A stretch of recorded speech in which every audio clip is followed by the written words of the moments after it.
प्रधानमंत्री ने कारगिल विजय दिवस की दी शुभकामनाएं। वीर सपूतों के साहस पराक्रम को किया याद। लद्दाख के द्रास में केंद्रीय रक्षा राज्य मंत्री संजय सेठ पदयात्रा में हुए शामिल। ढांचागत संरचना के विकास और कनेक्टिविटी पर केंद्र सरकार का खास जोर। रेल मंत्री अश्विनी वैष्णव वर्चुअल तरीके से गोड्डा दोराई अजमेर एक्सप्रेस को करेंगे रवाना। पलामू में पुलिस ने अंतर्राज्यीय 8 तस्करों को किया गिरफ्तार। 3 क्विंटल से ज्यादा डोडा जब्त, करीब 35 लाख रुपए नगद बरामद।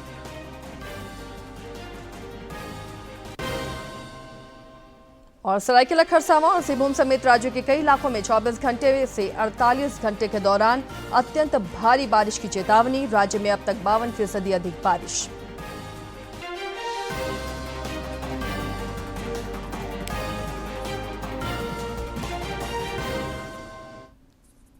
नमस्कार, खबरें झारखंड में आपका स्वागत है। मैं हूं आसिया नाजदी और अब समाचार पर नजर डालते हैं विस्तार से। कारगिल विजय दिवस पर आज वीर सपूतों के अद्वितीय साहस और पराक्रम को याद किया जा रहा है। राष्ट्रपति द्रौपदी मुर्मू और प्रधानमंत्री नरेंद्र मोदी ने भी शहीदों को श्रद्धांजलि अर्पित की है।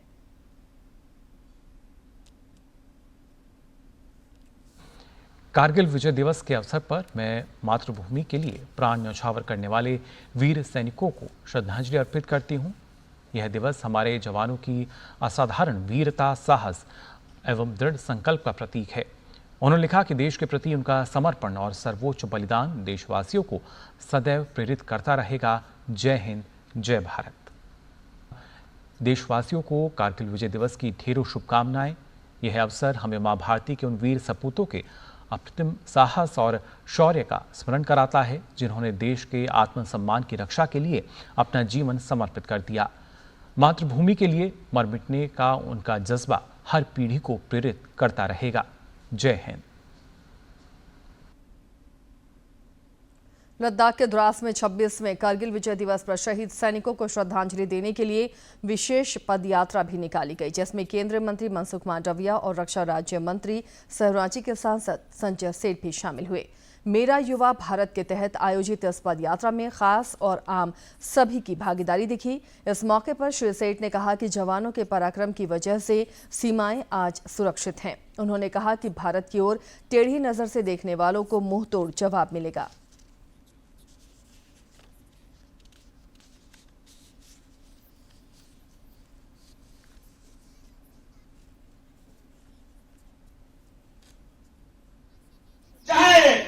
सर्जिकल स्ट्राइक हो, एयर स्ट्राइक हो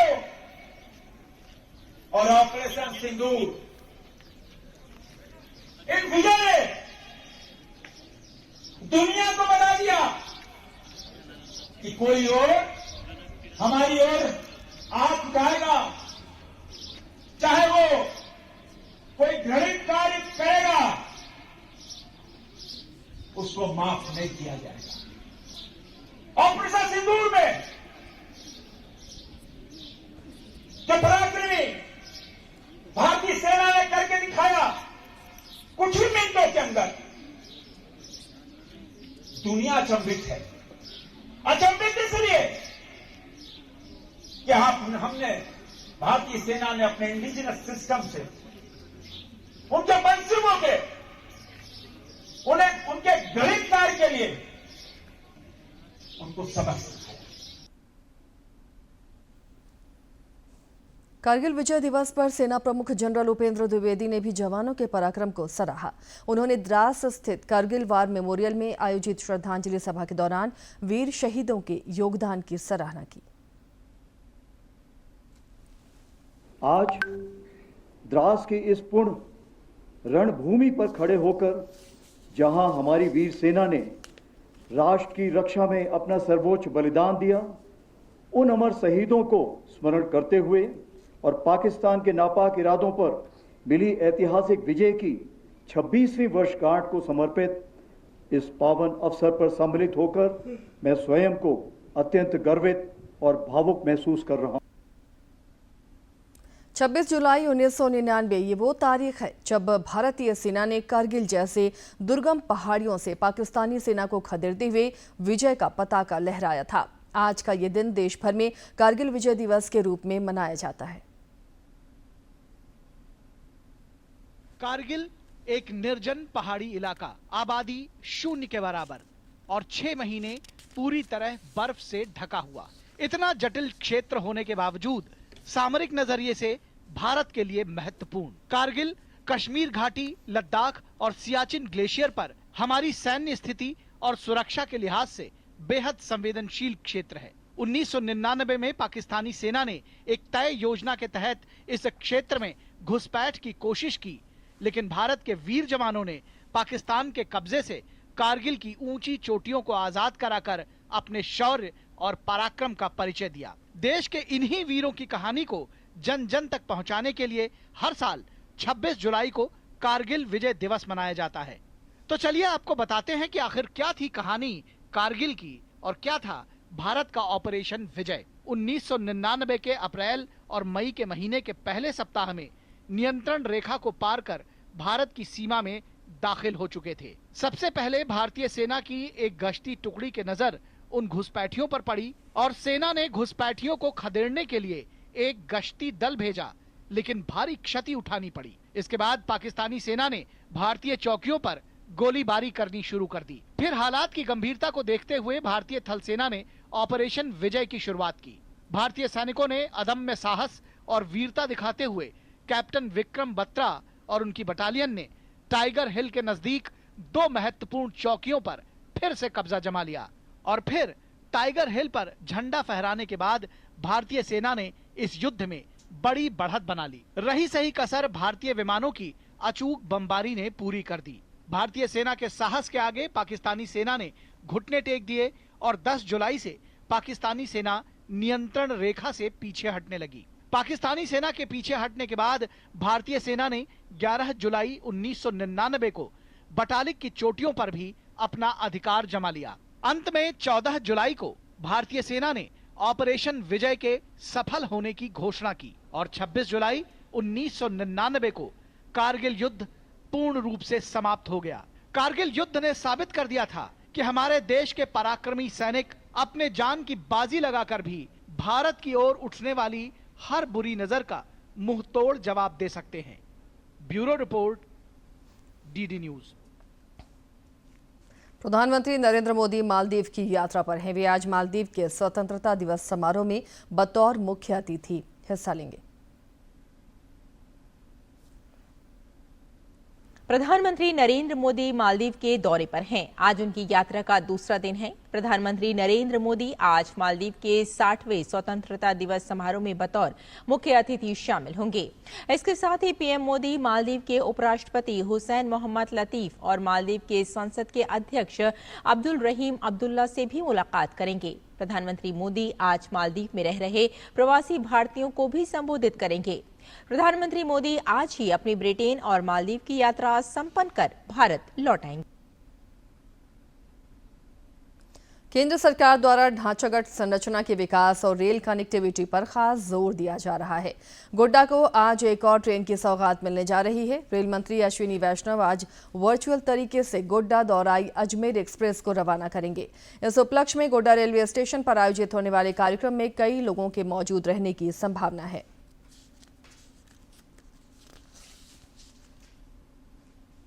24 जुलाई को हुई कैबिनेट बैठक के बाद राज्य में सत्ता पक्ष और विपक्ष के बीच वाक युद्ध शुरू हो गया है। भाजपा ने आरोप लगाया है कि सुनियोजित साजिश के तहत राज्य सरकार राज्यपाल की शक्तियों को कमजोर करने का प्रयास कर रही है। पार्टी प्रवक्ता प्रतुलनाथ शाहदेव ने कहा कि झारखंड सरकार बंगाल, तमिलनाडु, केरल और पंजाब की तर्ज पर चल रही है। श्री शाहदेव ने कहा कि राज्यपाल संविधान के संरक्षक होते हैं और कुलाधिपति के रूप में उनके काम और भूमिका शैक्षणिक संस्थानों की निष्पक्षता, गरिमा और स्वायत्तता को सुनिश्चित करता है। इधर झामुमो के महासचिव और प्रवक्ता विनोद कुमार पांडे ने भाजपा के आरोपों को निराधार बताया। उन्होंने भाजपा पर पलटवार करते हुए कहा कि इस मुद्दे पर पार्टी राजनीति कर रही है। झामुमो महासचिव ने कहा कि हेमंत सोरेन सरकार द्वारा लाया गया प्रस्तावित विधेयक पूरी तरह संवैधानिक है। इससे शिक्षा व्यवस्था में पारदर्शिता के साथ ही रोजगार सृजन को भी बल मिलेगा। सीपीएम की वरिष्ठ नेत्री वृंदा करात ने चुनाव आयोग की कार्यशैली पर सवाल उठाए हैं। रांची में पत्रकारों से बातचीत में उन्होंने कहा कि बिहार में लोकतंत्र विरोधी काम हो रहे हैं। श्रीमती करात ने समसामयिक विषयों पर भी अपने विचार रखे। आज बिहार के वोटरों के साथ उनकी वोट का अधिकार का लूट हो रहा है और इसलिए हमारी पार्टी ने ये घोषणा की है इसके खिलाफ संघर्ष होगा और एक साथ मिलकर पार्लियामेंट के अंदर और पार्लियामेंट के बाहर बिहार की वोटरों की वोट का जो अधिकार है वो संविधान ने दिया है, वो इलेक्शन कमीशन ने नहीं दिया है। इलेक्शन कमीशन का काम है वोट कराओ और जनवाद को मजबूत करो। नई दिल्ली से झारखंड भवन में कल कांग्रेस ओबीसी विभाग की बैठक हुई, जिसमें प्रदेश अध्यक्ष केशव महतो कमलेश समेत अन्य नेता शामिल हुए। इस दौरान पार्टी के आगामी 2 अगस्त को राजभवन के समक्ष प्रस्तावित धरना प्रदर्शन पर भी विमर्श हुआ।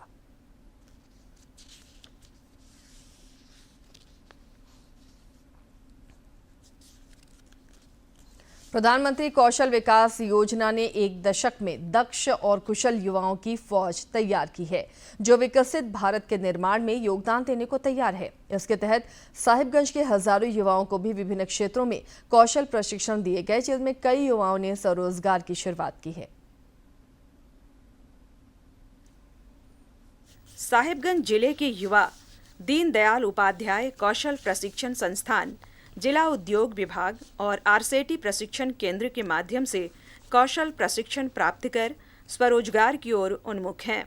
आरसेटी के निदेशक प्रदीप कुमार झा ने कहा कि वर्ष 2022 से अब तक करीब 4000 से अधिक युवक युवतियों को कौशल प्रशिक्षण दिया जा चुका है, जिनमें से कई स्वरोजगार अपनाकर आत्मनिर्भर बन चुके हैं। तो हम लोगों का यहाँ इस संस्थान का मुख्य उद्देश्य होता है कि ग्रामीण परिवेश में खासकर जो बीपीएल होते हैं उन लोगों को ला करके यहाँ प्रशिक्षित किया जाए, कौशल विकास दिया जाए, जिससे कि वो आत्मनिर्भर बन सकें, अपने हुनर के माध्यम से अपने लिए स्वरोजगार उत्पन्न कर सकें। आरसेटी के माध्यम से महिलाओं को हॉर्टिकल्चर की ट्रेनिंग दी जा रही है।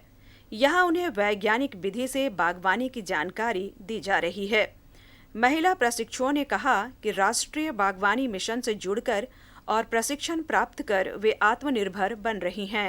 यहाँ पे तो बहुत अच्छा से सिखाया जा रहा है कि मतलब बागवानी किस तरह करना है, कैसे करना है। इसके बाद यहाँ पे मैं जो सीख के जाऊंगी ना, इसके बाद घर में वो अपना दिखाऊंगी कि किस तरह खेती करना नहीं करना है। वहीं महिलाओं को हॉर्टिकल्चर का प्रशिक्षण दे रही कृषि वैज्ञानिक माया कुमारी ने कहा कि साहिबगंज जिले में बागवानी की काफी संभावनाएं हैं।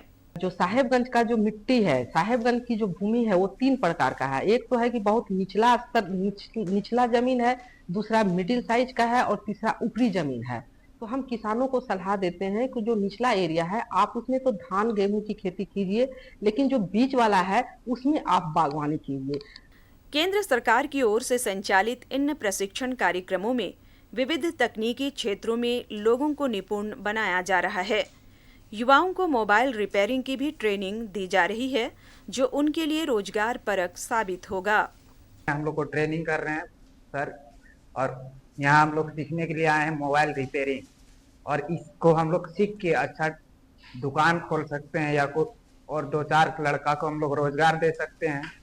वहीं युवाओं को मोबाइल रिपेयरिंग का प्रशिक्षण दे रहे प्रशिक्षक चंदन कुमार ने कहा कि 30 दिनों की अवधि में मोबाइल रिपेयरिंग प्रशिक्षण के तहत हार्डवेयर और सॉफ्टवेयर दोनों की ट्रेनिंग दी जाती है। इलेक्ट्रॉनिक्स में सारा चीज हार्डवेयर सॉफ्टवेयर का ये कराते हैं। मोबाइल को कैसे ठीक करना है आपका हार्डवेयर से, फिर मोबाइल का सॉफ्टवेयर में कैसे लॉक वगैरह खोलना है, ये सारा चीज बताते हैं, क्योंकि अब सारा चीज टेक्नोलॉजी काफी एडवांस हो गया है। देश के समग्र विकास में युवाओं और महिलाओं की भूमिका अहम है। कुशल और सक्षम कामगार ही विकसित भारत के आधार होंगे। डीडी न्यूज के लिए साहिबगंज से आनंद कुमार ओझा की रिपोर्ट। राज्य से नक्सलियों के सफाई के लिए सुरक्षा बलों ने अपना अभियान तेज कर दिया है। गुमला के घाघरा में सुरक्षा बलों और उग्रवादी संगठन जेजेएमपी की मुठभेड़ हुई। इस दौरान जवानों ने 3 उग्रवादियों को ढेर कर दिया। मुठभेड़ स्थल से एक AK-47 और 2 इंसास राइफल बरामद किए गए हैं।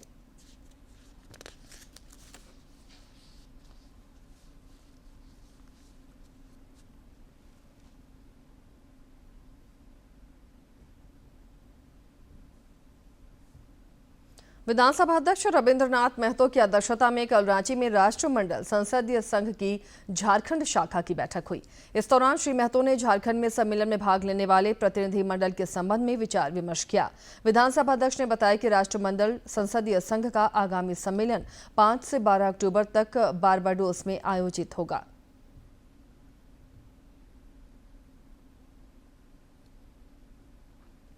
वित्तीय समावेशन के क्षेत्र में प्रधानमंत्री जनधन योजना क्रांतिकारी साबित हुई है।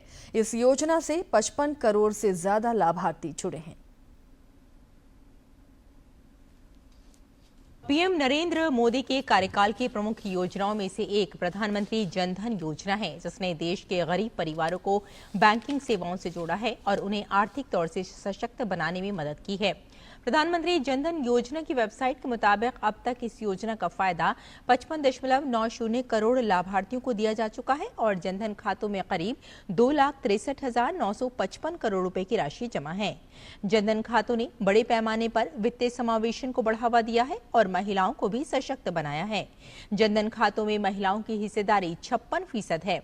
आरबीआई के deputy governor M Rajeshwar Rao के मुताबिक जनधन योजना, आधार मोबाइल, जेएएम, ट्रिनिटी ने सभी व्यवसायियों के लिए बैंकिंग सेवाओं तक पहुंच सुनिश्चित करने के हमारे प्रयास में बड़ी मदद की है, जिससे ये दुनिया का सबसे बड़ा वित्तीय समावेशन कार्यक्रम बन गया है। वित्त मंत्रालय के एक बयान के मुताबिक जेएएम ट्रिनिटी ने डायरेक्ट बेनिफिट ट्रांसफर डीबीटी कार्यक्रम को बढ़ावा दिया है। मनरेगा वेतन से लेकर उज्ज्वला योजना, सब्सिडी और कोविड के दौरान आम लोगों को पैसा उपलब्ध कराने तक इस योजना ने एक अहम भूमिका निभाई है। वित्त मंत्रालय के आंकड़ों के मुताबिक मार्च 2015 में प्रति खाता औसत बैंक बैलेंस 1,065 रुपए था, जो अब बढ़कर 4,352 रुपए हो गया है। करीब 80% खाते सक्रिय हैं। 66.6% जनधन खाते ग्रामीण और अर्ध शहरी क्षेत्रों में खोले गए और 29.56 करोड़ खाते महिला खाता धारकों के हैं। राज्य में मादक पदार्थों के तस्करों पर पुलिस की पैनी नजर है। पलामू में पुलिस ने पिपराटांड थाना क्षेत्र में 8 तस्करों को गिरफ्तार किया है। अंतर्राज्यीय तस्कर हैं ये। पुलिस अधीक्षक रेशमा रमेशन ने बताया कि गिरफ्तार तस्करों के पास से 3 क्विंटल से ज्यादा डोडा और लगभग 33 लाख रुपए नकदी बरामद किया गया।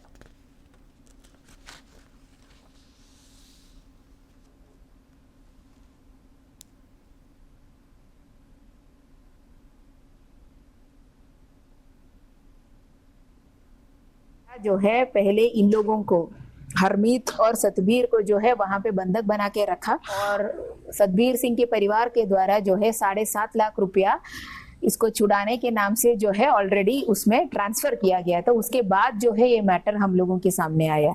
इसमें जो है करीब 3 क्विंटल 14 ग्राम डोडा, 32,90,400 रुपया नगद राशि, 2 Honda city car Delhi registration का जिसमें ये पंजाब के लोग यहाँ पे आए हुए हैं, 2 महिंद्रा बोलेरो पूरे टीम के द्वारा जो है बरामद किया गया। बंगाल की खाड़ी में बना निम्न दबाव का क्षेत्र डिप्रेशन में तब्दील हो गया है, जिसका असर झारखंड में पड़ता दिख रहा है। 24 से 48 घंटे के दौरान सरायकेला, खरसावां और सिंहभूम समेत राज्य के कई जिलों में अत्यंत भारी बारिश की संभावना है, जिसके लिए मौसम विज्ञान केंद्र ने चेतावनी जारी की है। रांची, खूंटी, सिमडेगा और लोहरदगा में भी भारी बारिश हो सकती है। राज्य में अब तक 52% अधिक बारिश हुई है। पिछले 24 घंटे के दौरान पूर्वी सिंहभूम के घाटशिला में लगभग 192 मिलीमीटर बारिश रिकॉर्ड की गई। मॉनसून की मेहरबानी के बाद राज्य में कृषि कार्य तेज गति से आगे बढ़ रहा है। केंद्र सरकार भी कृषि विकास और किसान कल्याण पर खास जोर दे रही है। प्रधानमंत्री फसल बीमा योजना का पंजीकरण भी 32% बढ़ा है।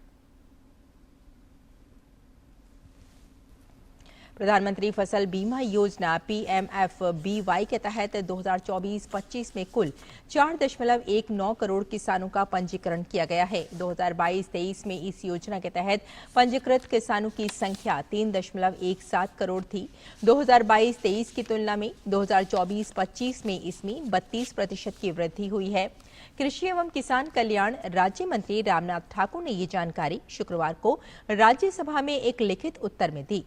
प्रधानमंत्री फसल बीमा योजना देश में करीब 2016 सीजन से शुरू की गई थी। ये योजना राज्यों, संघ राज्य क्षेत्रों के साथ साथ किसानों के लिए मांग आधारित और स्वैच्छिक है और हालांकि इस योजना के तहत गैर ऋणी किसानों, छोटे और सीमांत किसानों और पट्टेदार सहित किसानों का कवरेज साल दर साल बढ़ रहा है और इसमें वृद्धि का रुझान दिख रहा है। सरकार ने कृषि एवं किसान कल्याण विभाग के बजट आवंटन को 2013-14 के बजट अनुमान 21,933.50 करोड़ से बढ़ाकर वर्ष 2025-26 के दौरान बजट अनुमान को 1,37,756.55 करोड़ रुपए कर दिया है। सरकार ने फसल उत्पादकता, सततता और किसानों की आजीविका में सुधार लाने तथा किसानों की सहायता के लिए कृषि क्षेत्र में विभिन्न चुनौतियों का समाधान करने के लिए आर्टिफिशियल इंटेलिजेंस विधियों और IoT सक्षम प्रणालियों को शुरू किया है। शिक्षा मंत्री रामदास सोरेन ने कल रांची के BIT मेसरा में प्रथम राज्य स्तरीय लिटिल चैंप्स प्रतियोगिता का उद्घाटन किया। इस दौरान उन्होंने राज्य में खेल प्रतिभाओं को तलाशने और तराशने पर बल दिया। उन्होंने प्रतिभागियों को शुभकामनाएं भी दी। मौके पर रंगारंग सांस्कृतिक कार्यक्रम भी आयोजित हुए। लिटिल चैंप्स के तहत विभिन्न प्रतियोगिता भी आयोजित की गई, जिसमें खिलाड़ियों ने दमखम दिखाया।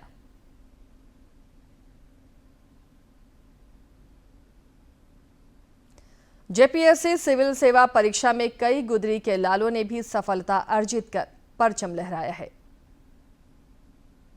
JPSC सिविल सेवा के परिणाम जारी कर दिए गए हैं, जिसमें कई गुदरी के लालों ने भी विपरीत परिस्थिति के बावजूद सफलता अर्जित की है।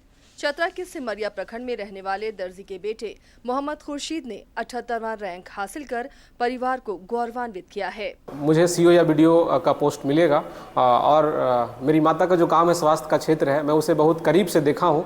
मेरी कोशिश होगी कि स्वास्थ्य और शिक्षा दो ऐसे क्षेत्र हैं जिसमें मैं भरपूर काम करूँ और मुझे सरकार के द्वारा राज्य के लोगों को जो भी सेवा देने का अवसर मिलेगा, मैं उस पर खरा उतरने का भरपूर प्रयास करूँगा। मोहम्मद खुर्शीद अंसारी को हजारीबाग स्थित Sheikh Bhikhari medical college and अस्पताल में पिता के इलाज के दौरान ये खुशखबरी मिली। उनके माता पिता बेटे की उपलब्धि से खासे खुश हैं। गुरु गोविंद सिंह रोड में क्वालिटी। हजारीबाग में एक डिलीवरी बॉय राजेश रजक ने भी इस प्रतिष्ठित परीक्षा में सफलता हासिल की है, जिससे उनके परिवार में खुशी की लहर है।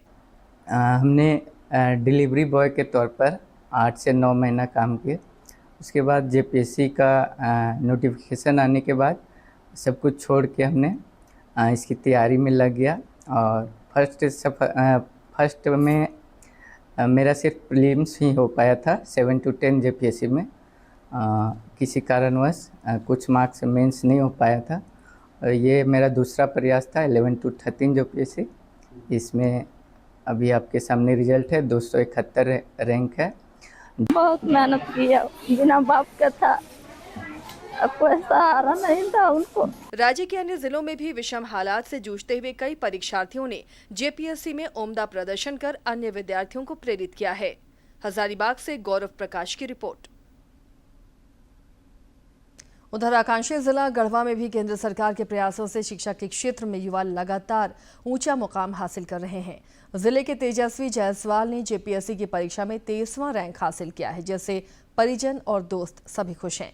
उनके पिता वीरेंद्र जायसवाल नगर उटारी बाजार में एक दुकान में काम करते हैं। आर्थिक तंगी के बावजूद तेजस्वी जायसवाल ने अपने नाम के अनुरूप प्रदर्शन कर सभी का सर गर्व से ऊंचा किया है।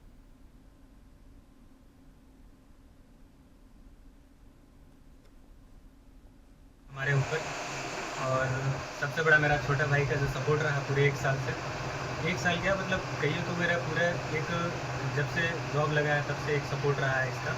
और पहले भी हमेशा प्रेरित करता रहा हमें और भरोसा तो पहले नहीं हो रहा था इतना रिजल्ट कि हाँ हो गया है, बट माता पिता का आशीर्वाद, गुरुजनों का सहयोग, भगवान का आशीर्वाद, दोस्तों का ट्रस्ट बहुत मैटर करता है इसमें। बाकी सबको धन्यवाद।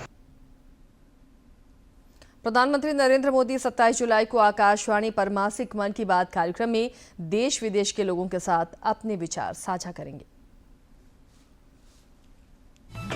मन की बात है जन जन की, संघर्षों के कुछ किस्से, कहानी कुछ सफलताओं की, अनकही विरासत की, उम्मीदें नए भारत की।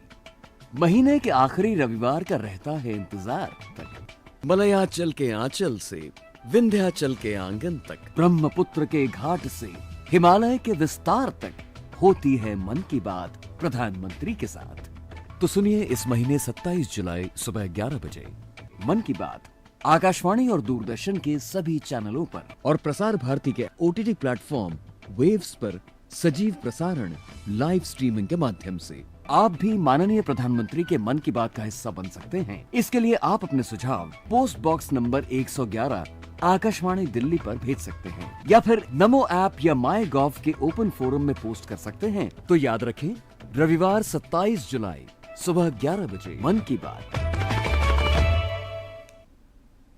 और चलिए अब आज के दिन की ऐतिहासिक और महत्वपूर्ण घटनाओं पर एक नजर डालते हैं।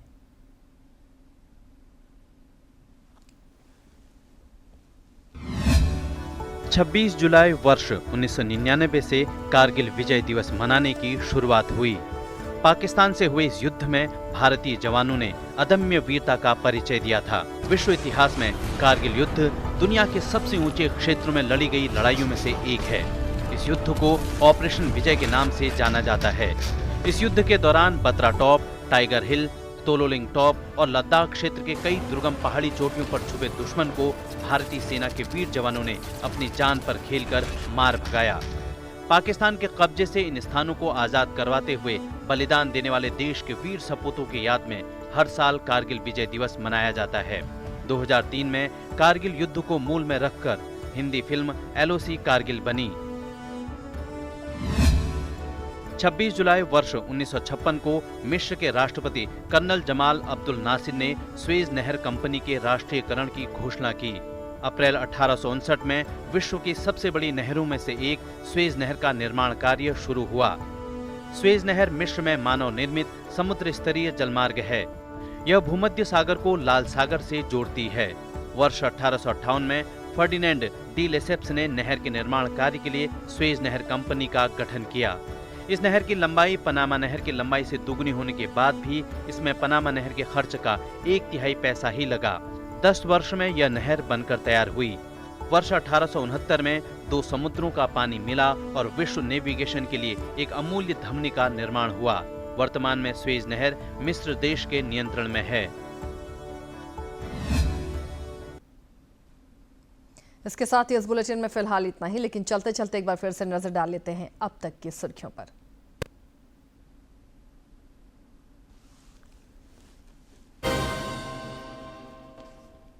राष्ट्रपति और प्रधानमंत्री ने कारगिल विजय दिवस की दी शुभकामनाएं। वीर सपूतों के साहस पराक्रम को किया याद। लद्दाख के द्रास में संजय सेठ पदयात्रा में हुए शामिल।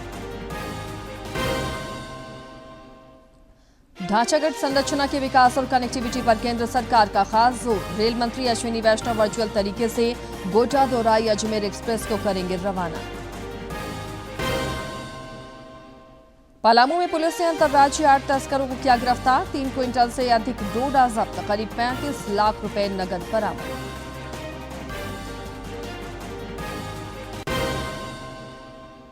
और सरायकेला, खरसावां और सिबूम समेत राज्य के कई इलाकों में 24 से 48 घंटे के दौरान अत्यंत भारी बारिश की चेतावनी। राज्य में अब तक 52% अधिक बारिश।